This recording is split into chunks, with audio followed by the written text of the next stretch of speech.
Hi there, welcome to the latest episode of my 10-minute moan. And the topic of this 10-minute moan is these crazy people want to charge us more for driving their own cars. That's the Scottish Greens. And also this guy who is a Labour Edinburgh City councillor.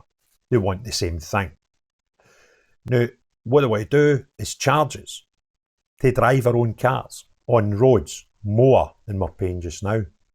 And this is the Greens revisiting an old rally cry they had, where they want to charge us when we go into our cars, either charging us an amount of money every time we're driving in any certain cities, or look at a pence per mile surcharge. Let me remind you that we already pay tax on our cars when we buy them, tax on our wages when we earn them, lots of duties on our fuel when we fill them up.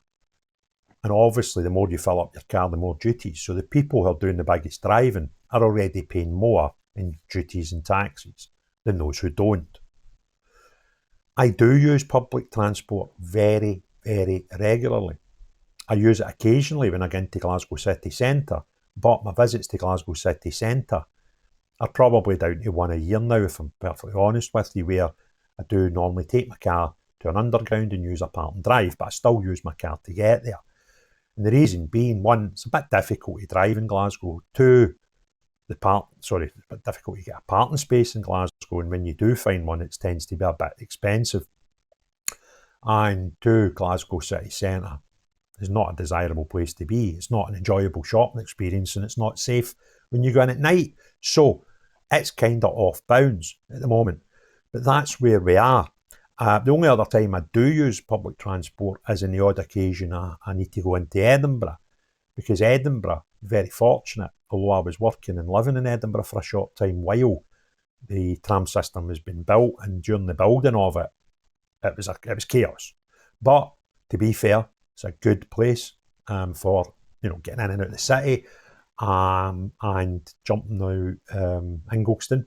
Park and ride costs you the same as if you go one stop on the tram system, and your parking's free. So I tend to use that. But we're not embarrassed in Scotland by riches of good public transport. That's about the only one I can think of. Glasgow's got a very outdated underground system, which only covers a little quarter of the city centre. So it's not massive. But that's kind of about it when we talk about transport in Scotland. A tram in Edinburgh and an underground that covers very little of the city of Glasgow. Don't let that stop the Greens though. So what they've done, this article I'm going to use for some resource here is Scottish Daily Express headline: Scottish Greens demand Scots are charged for driving their own cars on the road. The Scottish Government has previously dismissed plans to bring in road charges, but senior Edinburgh councillor and the Scottish Greens want them to U-turn on this.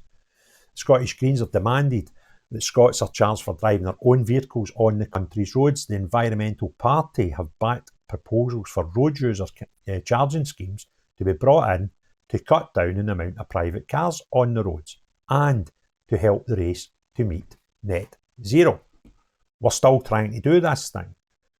Let me remind you, the UK, the whole of the UK, accounts for 1% of this race to zero. So even if we bash our targets when we get to zero,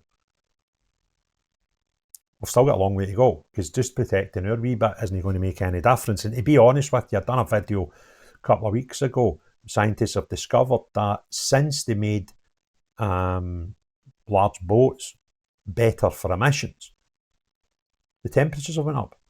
Because what was happening is these emissions were doing something in the clouds to make them brighter, reflecting the sunlight and keeping that away from warming up the earth. That's since changed. Since they've done away with that, we've now got boats that don't pollute as much, these clouds don't turn as bright, and we've got a problem because the earth gets warmer. So, these things helped. And also the same with aviation fuel, with what's happening higher up in the atmosphere, where there was another layer of clouds that was bright and acted as a sort of protector for the globe. It's not there anymore. So the average temperatures went up because we've made our marine transport and our aviation a bit cleaner. Anyway, SNP Minister did commission research into traffic demand management plans which would have seen motorists forced to cough up £15 a day to drive in the main cities Glasgow, Edinburgh, Aberdeen and Dundee. Another option was charging up to 10 pence per kilometre that you drive. Where did we get to? Transport Scotland has insisted that these plans were never on the table. But calls have been made by both the Scottish Greens and a top Labour councillor in Edinburgh for the policy to be implemented. This comes as the Scottish Government admitted that its goals to cut in car use by 20% by 2030 are unlikely to happen. Greens Transport spokesman Mark Russell told the Scotsman road user charging schemes are one way to dramatically increase investment to make public transport more punctual, reliable, affordable, and changes to make streets safer. We seriously need to reduce car congestion misery on our roads. In our busiest cities and towns, it should be an obvious choice to walk, wheel, cycle, or take public transport. But too often, congestion is holding back the buses and making our streets unsafe.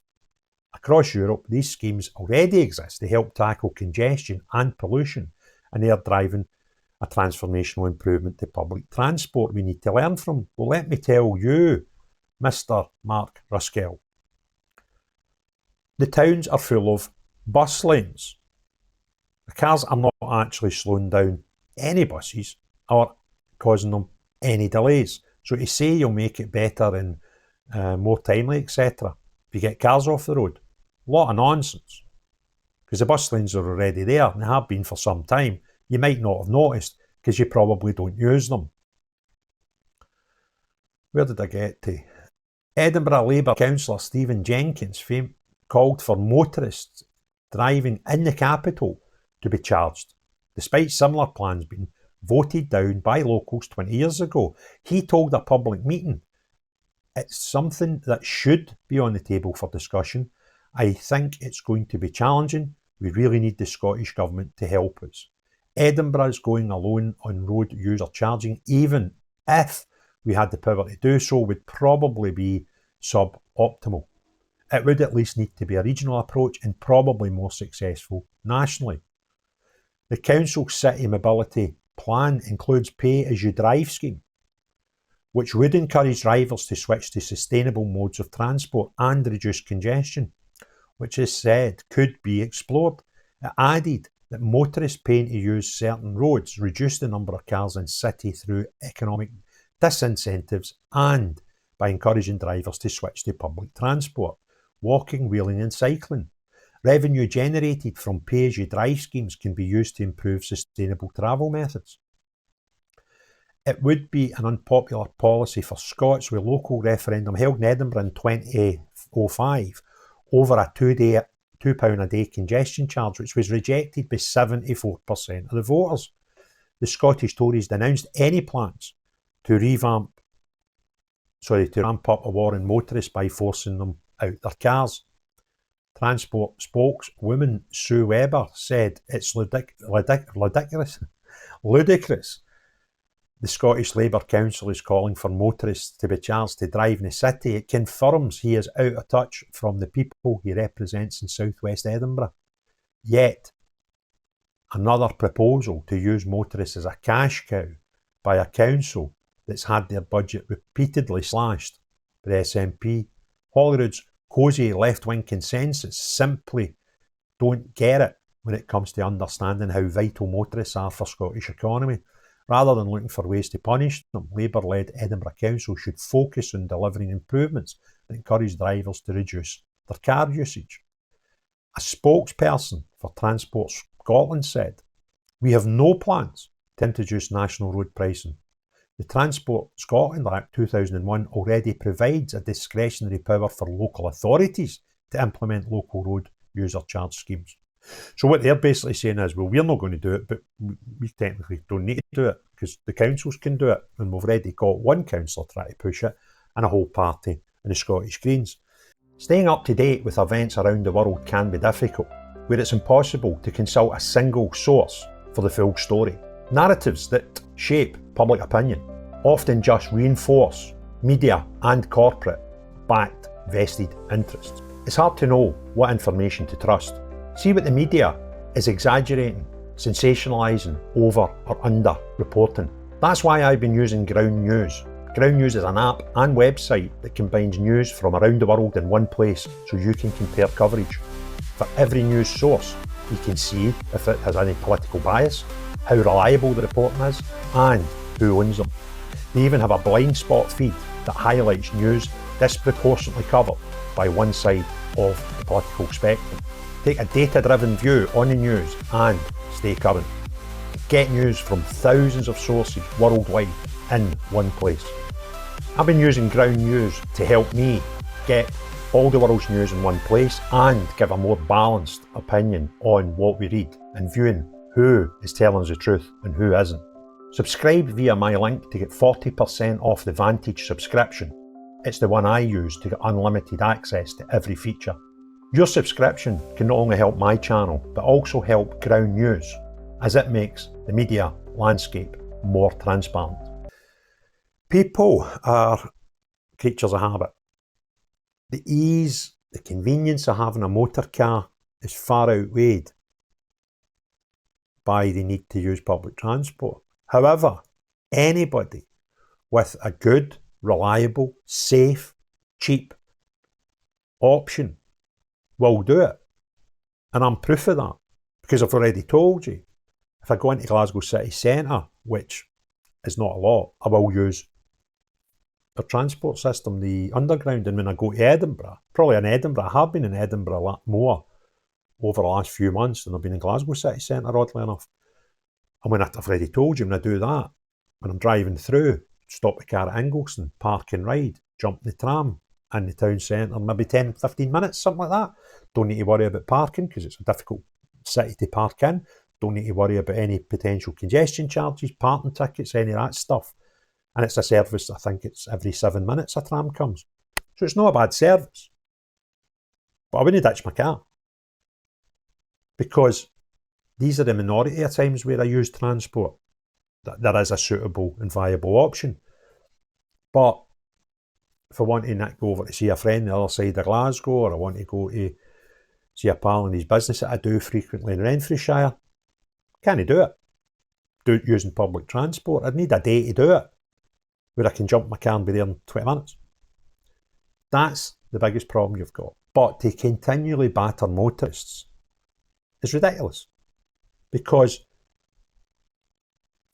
they'll just stop going to the places that you're charging them if you use a city one. And that's got another possible problem. You're going to harm the businesses in those cities that you really don't look as if you care for anyway, but that's what happens next, because less people going, less customers, less turnover, less profit. So it's harming businesses, and anybody that thinks otherwise is barking, because there's not many businesses inside city centres that you can't visit out of town. For example, if I was needing to buy clothing, sportswear, furniture, etc., I can drive to Silverburn, East Kilbride, Braehead, the Fort, all these places in my car, easier than Glasgow city centre. So that becomes the most frequently used option for myself. Shop out of town. There's so many places to eat now that are out of town that even when I want to go out for a nice meal or whatever, don't need to do that anymore. And by charging people to get into our cities, all you're doing is help kill the businesses, the good people that own plenty of good businesses in our town centres. Stop killing them. If you want others to see this video, hit the like button, leave some comments below, hit share. If you've not already done so, please subscribe to the channel and hit the notification bell if you want emails to tell you when notifications when I put out new videos. But the most important thing of all, unless you're this crackpot, Green Party or this Labour councillor, no you. But everyone else, have a great day. Cheerio, bye now.